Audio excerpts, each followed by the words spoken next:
Thank you, everyone. It's a pleasure to be here. Again, my name is Mike Mefferd with Bridgestream Property Management. As Mike was discussing, we manage about 1,400 rental units across the Dayton market for third-party owners. 500 single-family homes, 900 multifamily units.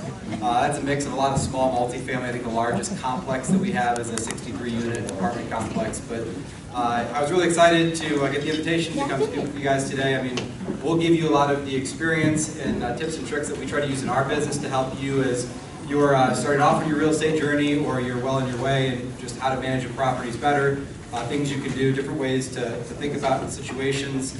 I'll try to share stories as I have them. Please, I want this to be interactive though, so if you have questions along the way, please don't hesitate to reach out. I'm happy to address those as we go along.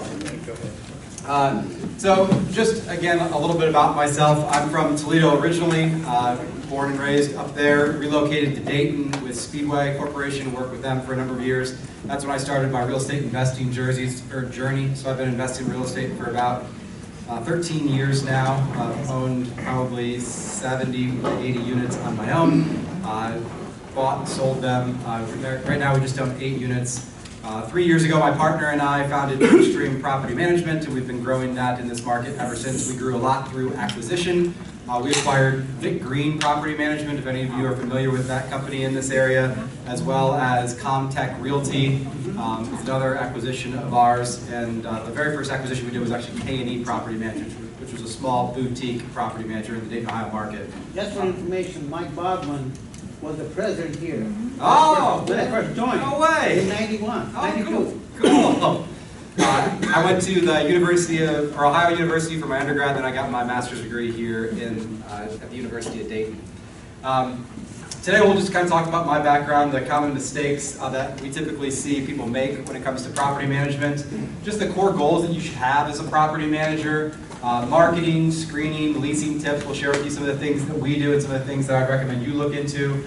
Just basic tips on maintenance coordination, some things to think about, collections, delinquency, and lease enforcement, some tips to go through with that.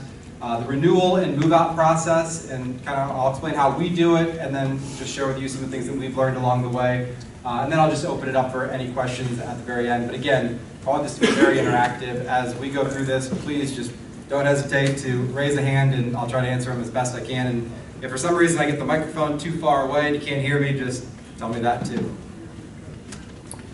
So again, we talked a little bit about myself. At Bridgestream, we manage about 1,400 residential units, and we have a maintenance company inside Bridgestream that does about 30 to 40 unit renovations a month, and we're completing about 200 daily work orders a month through that maintenance company.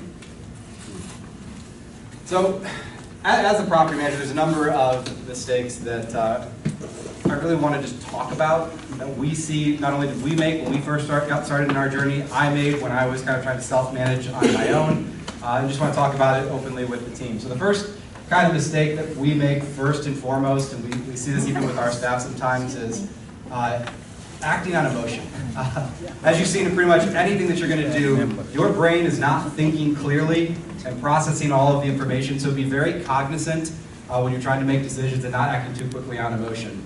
Some of those things and how they have looked when I was doing it on my own was I would be so desperate to fill a unit when I first got started of, hey, why isn't this renting? Why is this not renting? Why is this not renting? Before I started to look at all of the facts around it and trying to make a decision based off of fact, that can sometimes make you rush to take in the very first applicant that comes through the door. You don't do a thorough screening process, or you talk yourself into accepting an applicant that really you didn't need to talk yourself into. Your brain will talk you out of your fears and into trouble a lot of times if you're not careful, especially if emotion's involved. The next is, again, just not making decisions based on fact.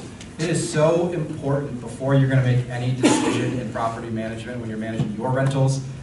Make sure you have all of the facts. If you're talking about just the leasing process, well, how many viewings has the posting gathered? How many showings have been scheduled? How many were completed? What is the market telling you?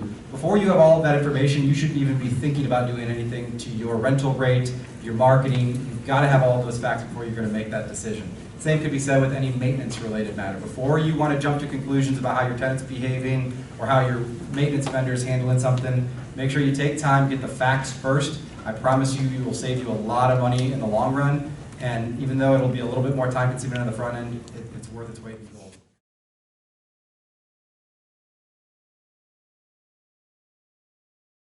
Integrated Aid and RIA is a great source of information for real estate investors.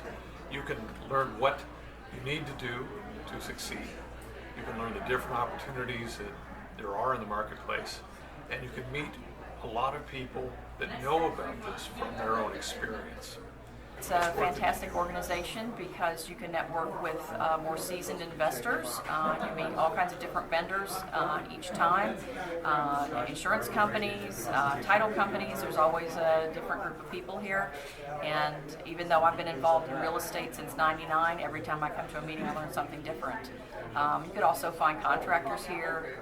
It's just a really great way to network. The benefits that I've gotten from Bridgestream over the years is being able to tap into a pool of knowledge from experienced investors, experienced speakers that allow me to overcome any obstacles I might have from what I'm not familiar with. In GE we learned that this is a team sport, and being a landlord requires quite a few people to help. In GE we found our accountant, attorney, property manager, realtor who furnishes the leads for the properties, and I believe the appraisers. GE in 2010 to invest. The whole team was there. I had a property manager, realtors who had deals, and now I have 4 houses that are all turnkey solutions. I've invested in private LLCs. I've even bought a note. So by joining an organization like GD RIA, you too can learn how to be a good investor. And we are an approved vendor with GD RIA. We've been with you guys about 4 or 5 years now, and we love networking with the members, and we're here to help. So anything that they need help with, you can find us here every meeting and ask us whatever questions you need to. You guys have a location?